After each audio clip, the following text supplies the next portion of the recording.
Iraq, and the former chairman of the National Commission on Terrorism joins us now. Mr. Bremmer, good morning. Good to have you with us. Nice to see you. You say it's a big mistake that the president laid that statement out there from the get-go. Well, before I answer that, just before the break, we heard from a brave Marine, and I just want to say that my experience with he just exemplifies the valor and dedication of the men and women who have represented us in Iraq and Afghanistan. They deserve our respect. He does. Look, he will be with us moments from now. Yeah, the problem with the president is not that particular statement. It was the decision to withdraw all the American forces in 2011, which led to, effectively, the crisis we're seeing now.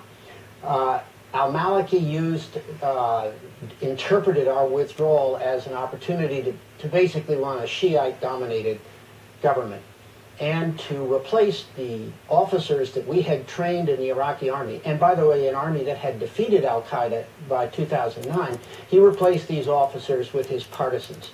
So we've seen a relatively weaker Iraqi army now confronting a rather few number of ISIS terrorists.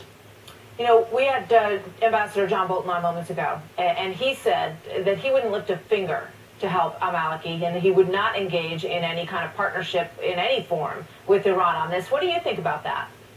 Well, our interest in Iraq is not tied to al-Maliki. Our interest was correctly identified on Friday by the president as ensuring that ISIS, the world's most lethal terrorist group, does not get a foothold in Iraq.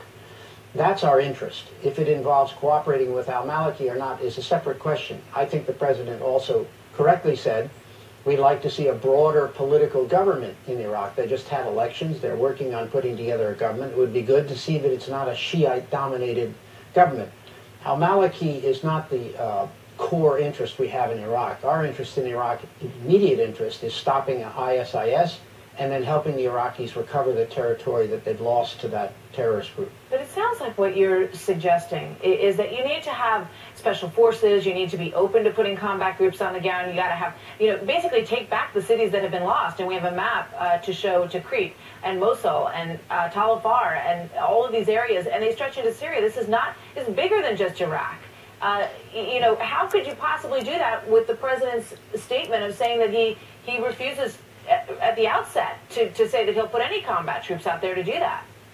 Well, I don't believe in a reductionist foreign policy. I don't think foreign policy should be defined by what we won't do. So I wouldn't have him said that. But there is a difference between having boots on the ground, which effectively he has not ruled out, and having combat forces. Boots on the ground we will need.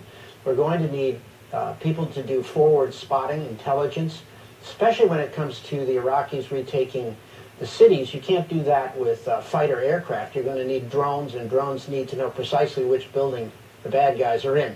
So we're going to have some boots on the ground. And by the way, for that, we're going to need a status of forces agreement. Al-Maliki is going to have to sign that right away. But I would not ever think it's a great idea to say what you won't do. In any case, it's not a message of strength to either our friends or our enemies in the region. I can't help but feel, though, that the things that you're discussing are very large scale, and that we have had no cooperation with al-Maliki. If anything, he's been siding with some of our worst enemies in Iran. So why would he now accept a status of forces agreement that would allow for the safety and non-prosecution of U.S. soldiers on the ground in Iraq? Well, he might do that because he thinks his life depends on it. Mm-hmm. Perhaps. I mean, do you see the dynamic having changed this dramatically? And you also said that you think people are overestimating the strength of ISIS. Talk about both of those things, if you will. Look, ISIS strength numbers in the thousands. It's not a very big operation. Secondly, they are lightly armed for the most part. I mean, they've stolen some tanks and helicopters. They don't know how to use either of those. And Stinger missiles we're hearing now. Well, that's more serious.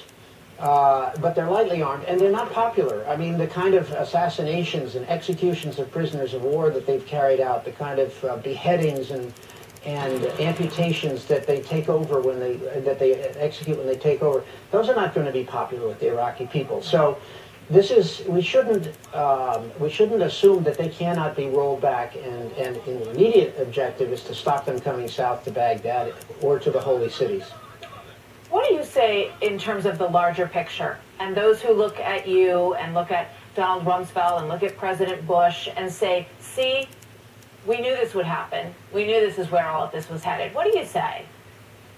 Well, I say it's not true. I mean, basically, if you look at the facts, due to President Bush's courageous decision to surge troops at the end of 2006 and 7, basically working with the Iraqi army that we had trained, we defeated al-Qaeda in Iraq. They were defeated by 2009.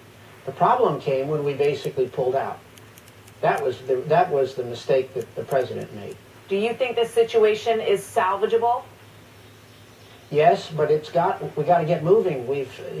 Time is a wasting here. I'm glad we're sending some more Marines to guard the embassy, but what has to happen is we've got to help now the Iraqi army reconstitute itself, get some good officers, get some good intelligence, help them with identifying targets, stop the flow south, and eventually help them recover those cities.